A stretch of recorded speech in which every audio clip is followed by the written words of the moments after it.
வெங்காயம் நல்லா வதங்கிடுச்சு.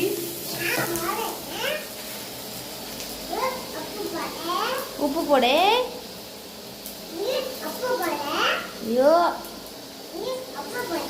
அப்படி உப்பு போடுங்க. தக்காளி கொஞ்சம் போட்டுக்கோங்க. உப்பு கறியில் இஞ்சி பூண்டு பேஸ்ட் போடலையா? தக்காளி வதங்கினதுக்கு அப்புறம் உப்பு கறியில் போடலையா? உப்பு கறியில் போட்டுருங்க. கட் பண்ண தக்காளி போட்டு நல்லா வதக்கிக்கோங்க. தக்காளி போட்டு எல்லாம் மஞ்சள் கொஞ்சம் மஞ்சள் கொஞ்சம் போட்டுக்கணும். உப்பு போட்டுக்கணும். நல்லா தக்காளி கீழெல்லாம் இறங்குது. அடுத்து எங்கள் மட்டன் உப்பு கறி ரெடி. அதை எடுத்து இப்போது இதில் ட்ரான்ஸ்ஃபர் பண்ண போகிறாங்க. யாருக்கெல்லாம் மட்டன் உப்பு கறி பிடிக்கும்? எங்களுக்கு பிடிக்கும். அடுத்த ரைஸுக்கு தெரியாது.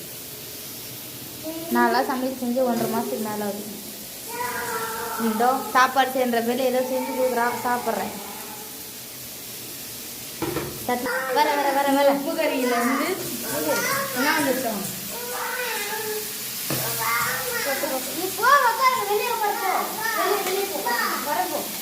வெளியே உட்கார்ப்போ. அப்படியே ஊற்றி தண்ணி அதெல்லாம். எனக்கு உப்பு கறி எடுத்து வச்சுட்டாங்க. மட்டன் உப்பு கறி ரொம்ப நாள் ஆச்சு சாப்பிட்டு. லாஸ்ட்டாக எனக்கு கிஷோர் செஞ்சு கொடுத்தான் பாய் வீட்டில் இருக்கும்போது. அது எனக்குனே ஒரு 4 கிலோ எடுத்துன்னு வந்து செஞ்சு அப்படியே சாப்பிட்டு ஊற்று. மசாலா போட்டு அது நாமாம்மா அம்மா முருகா இவன் சேர்த்து மூக்கு வாயிலெல்லாம் கேட்கு.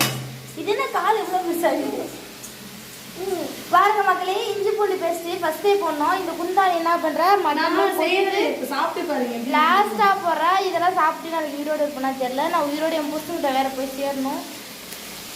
அப்புறம் கைக்கு கடிக்கிற மசாலாவில் எடுத்து கொட்ட வேண்டியது தான். அது என்ன மசாலா? சிக்கன் மசாலா. அடி பாவி, சிக்கன் மசாலா.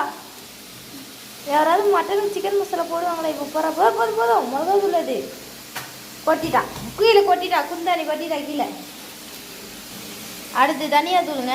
தனியா இல்லைங்க, அது பேரே தனியா தூள் தான். அடுத்து வந்து கறி மசாலா. கறிக்கு கறி மசாலா மட்டும் நல்லா இருக்கும். அதனால அடுத்து மட்டன் மசாலா.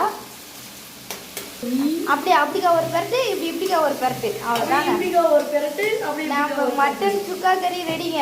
வாங்க யாராருக்கும். ஏங்க வாங்க சாப்பிட வாங்க. பார்த்தீங்களா மட்டன் சுக்கா பார்த்து வச்சு விடல. நான்